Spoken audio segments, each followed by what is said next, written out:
दोस्तों, आपको पता है, मुझे लगा था कि जो फ्लेम एम्पेरर है वो कोई अच्छा इंसान होगा, लेकिन नहीं।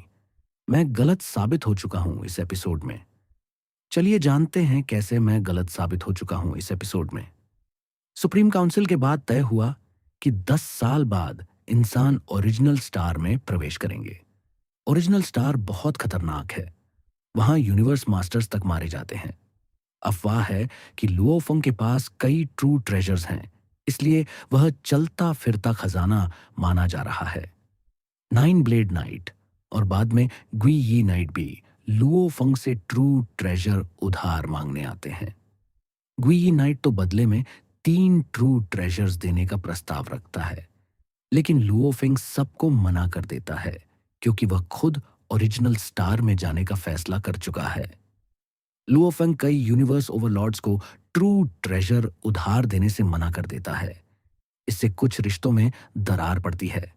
लगभग सभी यूनिवर्स नाइट्स उसका मजाक उड़ाते हैं और मानते हैं कि ओरिजिनल स्टार में जाना उसके लिए आत्महत्या जैसा है।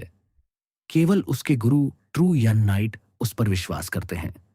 लुओफंग जानता है कि उसकी ताकत कम है, इसलिए वह अपनी सबसे बड़ी उम्मीद force armour, sitting mountain guest का दिया हुआ शक्तिशाली ट्रेजर पर रखता है। ओरिजिनल स्टार की तैयारी के लिए वह यानशेन सीक्रेट रीजन की ओर निकलता है। वह अपने flying palace treasure ancient boat Galaxy से 800 गुना प्रकाश गति तक उड़ता है। 3 महीने बाद वह यानशेन सीक्रेट रीजन पहुंच जाता है। असली तैयारी अब शुरू होगी। फ्लेम एम्परर ने मानव जाति छोड़कर फ्लेम गॉड रेस बनाई और अब वह इंसानों का विरोध करता है।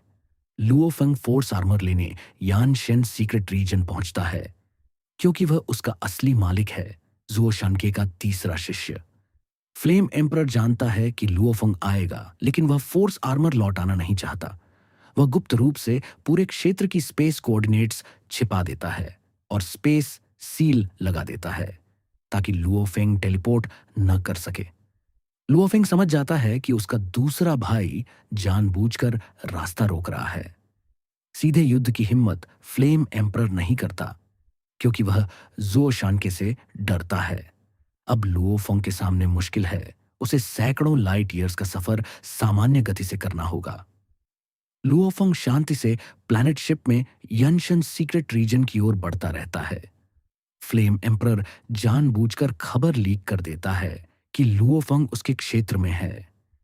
यह खबर पूरे ब्रह्मांड में फैल जाती है क्योंकि लुओफेंग के पास कई ट्रू ट्रेजर्स हैं, खासकर सोल टाइप ट्रेजर। इसलिए वह सबके लिए आसान शिकार बन जाता है।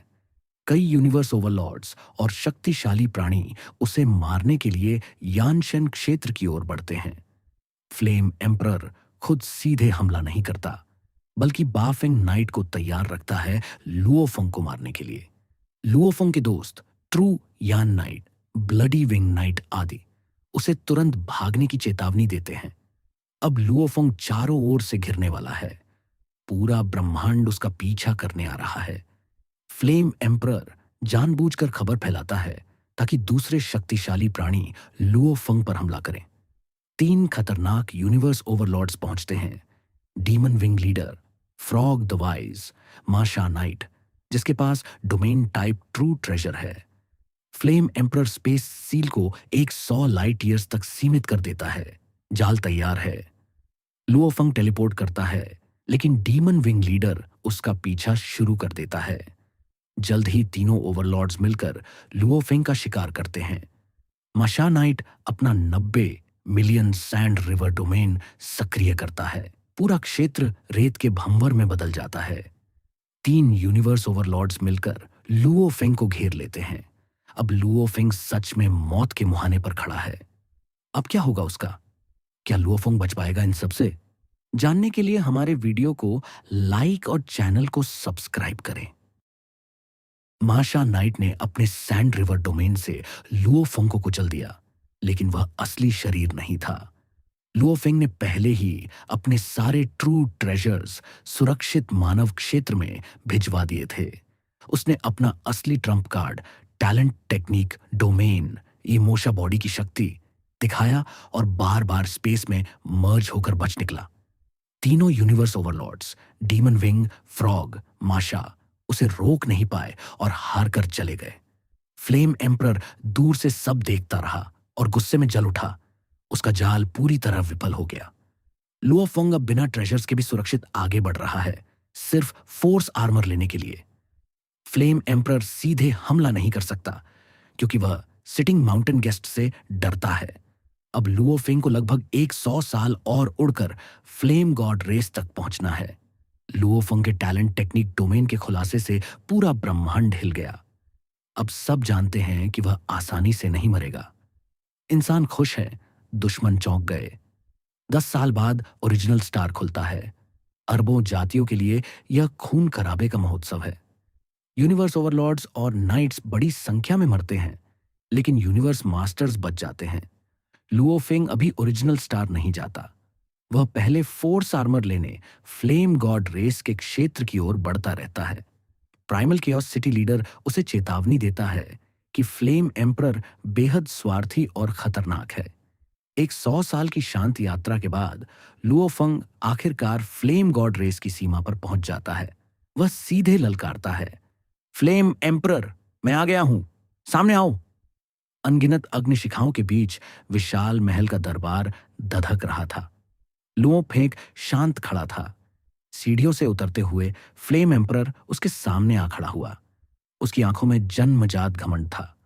फ्लेम एम्परर हल्की मुस्कान के साथ, तीसरे भाई, आखिर तुम आ ही गए। इंतजार लंबा रहा? लुओफेंग शांत स्वर में, इंतजार मुझे नहीं, फोर्स आर्मर को रहा। फ्लेम एम्परर हल्का हंसा। Flame emperor, force armour? तुम अभी सिर्फ अनडाइंग हो, इतनी शक्ति तुम्हारे बस की नहीं। लुओफेंग, गुरु का आदेश था, जब मैं उसे चलाने योग्य हो जाऊं तो उसे ले जाऊं। आज मैं उसी के लिए आया हूं। फ्लेम एम्परर की आंखें ठंडी पड़ गईं। फ्लेम एम्परर गंभीर होकर, पहले यूनिवर्स नाइट बनो, फिर ले जाना, तब तक मैं उसकी रक्षा करूंगा। लुओफेंग सीधे देखते हुए, या फिर तुम उसे छोड़ना नहीं चाहते? चारों ओर की अग्नि भड़क उठी। वातावरण भारी हो गया। फ्लेम एम्परर, जब मैं तुम्हारी जगह था तब तुमसे कहीं अधिक शक्तिशाली था। मुझे चुनौती मत दो। लुओफेंग, मैं चुनौती देने नहीं आया, मैं अपना अधिकार लेने आया हूं। दो भाई आमने सामने खड़े थे। एक अहंकार में डूबा, दूसरा शांत लेकिन अडिग। महल में सिर्फ जलती आग की गर्जना सुनाई दे रही थी। अब यह सिर्फ शब्दों का खेल नहीं रहा था,